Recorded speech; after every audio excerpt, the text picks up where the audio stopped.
Semoga yang subscribe diberikan rezeki melimpah dari arah tak disangka-sangka. Dan yang like komen, dimudahkan jalannya menuju surga di hari akhir nanti. Sihir merupakan perbuatan seseorang untuk mencelakakan orang lain dengan meminta pertolongan setan. Praktik sihir sudah berlangsung ribuan tahun yang lalu, yang biasanya dilakukan karena kebencian dan sakit hati. Begitupun gangguan jin ataupun setan, pasti selalu ada saja setan dan jin yang mengganggu manusia. Lalu apa saja yang harus dilakukan supaya terhindar dari keburukan jin, setan, dan juga sihir? Sebelum saya melanjutkan, alangkah baiknya pemirsa sekalian subscribe terlebih dahulu dan silakan tinggalkan like serta komen yang positif. Silakan juga tuliskan hajat pemirsa sekalian di kolom komentar. Semoga semakin banyak yang mengaminkan, maka harapan pemirsa akan cepat terkabul. Bismillahirrahmanirrahim. Dalam Al-Quran ada ayat yang paling agung. Barang siapa yang membacanya sehabis sholat fardu, maka tidak ada yang menghalanginya untuk masuk surga kecuali kematian. Siapa yang membacanya ketika hendak tidur, setan tidak akan sanggup mendekatinya sampai waktu pagi. Barang siapa yang membacanya ketika keluar rumah, maka dia tidak akan diganggu oleh setan. Dan barang siapa yang membacanya 12 kali setiap hari, maka Allah akan memberikan kepadanya rezeki dengan cara yang tidak dia duga, dan menghilangkan rasa iri dari dirinya, serta menghilangkan sihir dari dirinya. Pesan saya, mau tidur, keluar rumah, ketika hendak bepergian, setelah sholat fardu, jangan sekali-kali meninggalkan amalan ini. Jika ada gangguan di dalam rumah, misal ada setan yang menghuni rumah tersebut, maka amalkan ini sambil menghadap kiblat dan sambil baca. Pemirsa sekalian berputar mulai dari kiblat dan berakhir ke kiblat lagi. Maka Allah akan melindungi rumahmu dari segala bahaya dan kejahatan. Begitu dahsyatnya, sampai-sampai Rasulullah pernah berkata, tidak dibaca ayat itu dalam rumah yang ada setannya, kecuali setan pasti pergi dari rumah itu. Bahkan ada riwayat yang menyebutkan saat diturunkannya kepada Nabi Muhammad, beribu-ribu malaikat mengiringinya karena kemuliaan dan kebesarannya. Seluruh berhala yang ada di bumi berjatuhan, mahkota para pembesar berjatuhan, para penguasa menjatuhkan wajahnya, para setan berlarian dan para malaikat bersujud mengiringinya. Namun, sebelum melakukan amalan ini, sebaiknya pemirsa sekalian menjaga hal-hal berikut. Pertama, menjaga sholat berjamaah. Kedua, tidak mendengarkan nyanyian-nyanyian ataupun musik. Ketiga, berwudu ketika hendak tidur dan membaca basmalah di setiap aktivitas. Kelima, membaca zikir la ilaha illallah wahdahu la syarikalah lahul mulku wa lahul hamdu wa huwa ala kulli syai'in qadir. Baca zikir tersebut 100 kali setiap hari.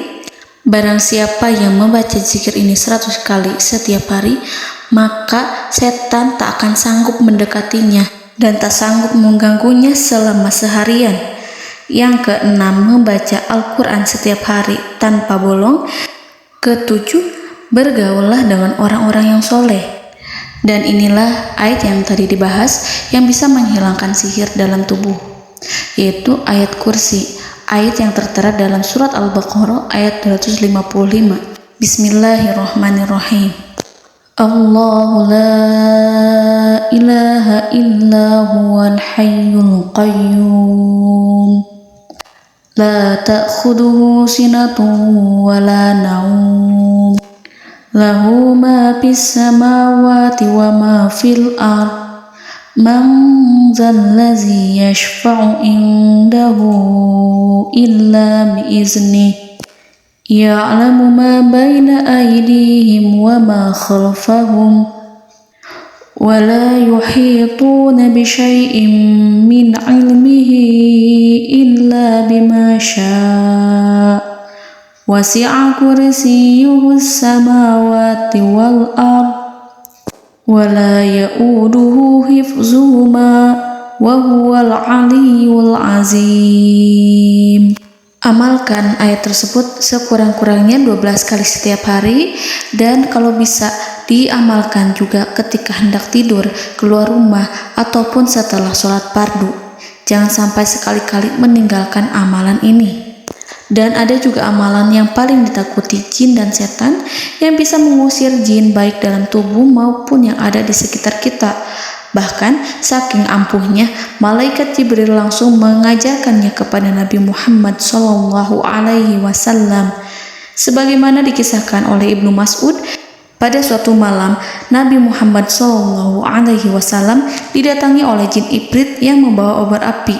Obor tersebut digunakan jin Ifrit untuk menyerang Nabi Muhammad SAW. Dan pada saat itu Nabi pun membaca ayat Al-Quran. Namun tidak ada reaksi apapun, kecuali jin itu semakin mendekat. Sehingga Jibril menawarkan kepada Nabi Muhammad, dan Jibril pun berkata, "Maukah engkau aku ajarkan beberapa kalimat yang jika engkau membacanya, maka ia akan jatuh tersungkur?" Maka Jibril pun mengajarkan ini. Bismillahirrahmanirrahim. A'udzu biwajhillahil karim wa bikalimatillahi tammatil lati la yujawizuhunna barru wala fajirum min syarri ma yanzilu minas sama wa min syarri ma ya'ruju fiha wa min syarri ma zara'a fil ardh min syarri ma yakhruju minha wa min syarri fitanil laili wan nahar wa min syarri tawarikil lail wa min syarri kulli tarikin illa tarikan yatruku bi khairin ya Rahman. Yang artinya, aku berlindung dengan zat Allah yang maha mulia, dengan kalimat-kalimatnya yang sempurna, yang tidak ada orang baik dan juga orang durhaka yang melampauinya, dari keburukan yang turun dari langit dan keburukan apapun yang naik ke langit, dari keburukan apa saja yang masuk ke bumi dan keburukan apa saja yang keluar dari bumi, dan keburukan fitnah-fitnah siang dan malam, dari keburukan petaka-petaka malam, dari keburukan setiap petaka yang datang, kecuali petaka yang datang membawa kebaikan. Wahai Zat yang Maha Penyayang. Itu dia yang bisa saya sampaikan. Semoga informasi tadi membawa manfaat, keberkahan dan kebaikan untuk kita semua. Wallahu a'lam bishawab.